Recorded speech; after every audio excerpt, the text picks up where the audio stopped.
Assalamualaikum warahmatullahi wabarakatuh dan selamat sejahtera semua. Macam yang cikgu janjikan, cikgu akan kongsikan video bagaimana kita nak membuat lakaran perspektif satu titik. Anda boleh rujuk buku teks anda, muka surat 81 hingga 82. Dia ada step yang sama, langkah yang sama macam cikgu. Cuma cikgu tak guna A, B, C D terlalu banyak ya. Okey, baiklah.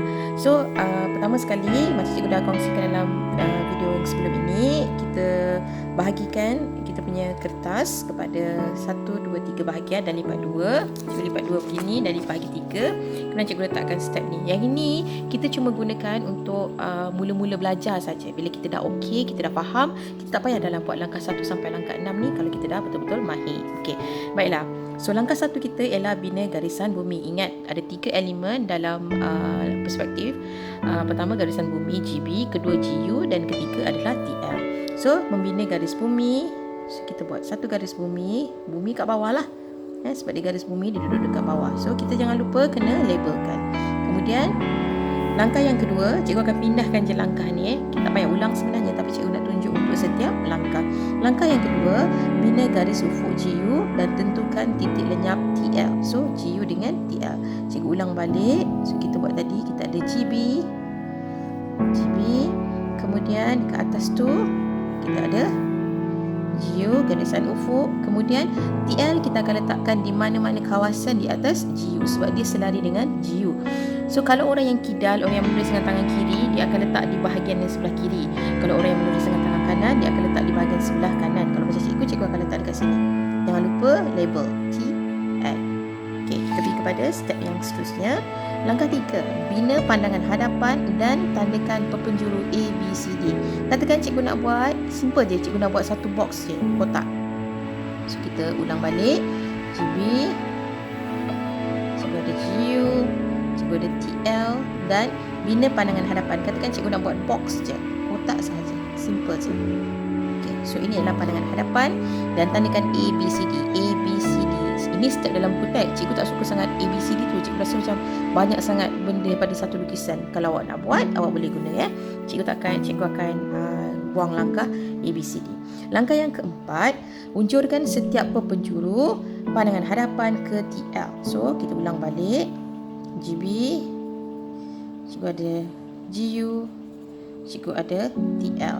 Dan langkah yang ketiga tadi apa? Kita dah ada kita punya kotak dekat depan ni kan. So, cikgu akan lukis kotak dia. Pandangan hadapan kotak tadi. Arahan yang untuk langkah 4 ialah unjurkan setiap penjuru pandangan hadapan ke TL.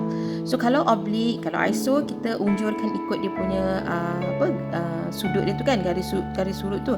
Yang ini kita penjuru ni semua kita akan pergi kepada TL kita. So, ada 1, 2, 3, 4 penjuru, semua akan pergi kepada TL. So, kita pergi kepada TL 1, penjuru 2, penjuru 3 dan penjuru yang 4. Halus garisan binaan saja, halus sahaja.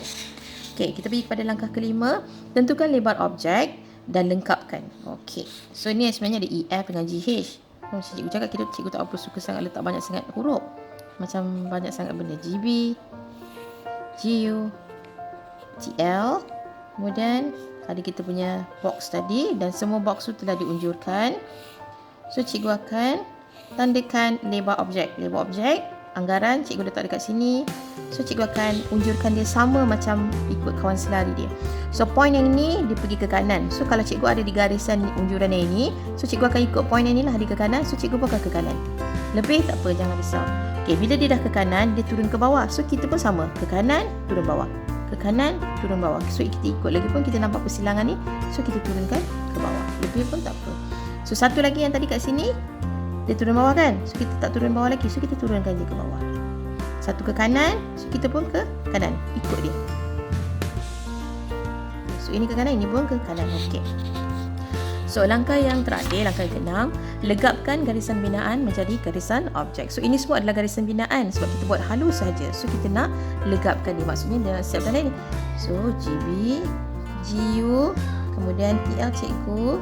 Kemudian kita letakkan pandangan hadapan kita, objek itu di atas garis bumi. Unjurkan semua penjuru kepada TL. 1, 2, 3, 4. Kemudian tandakan lebar objek. So, cikgu punya lebar dekat sini.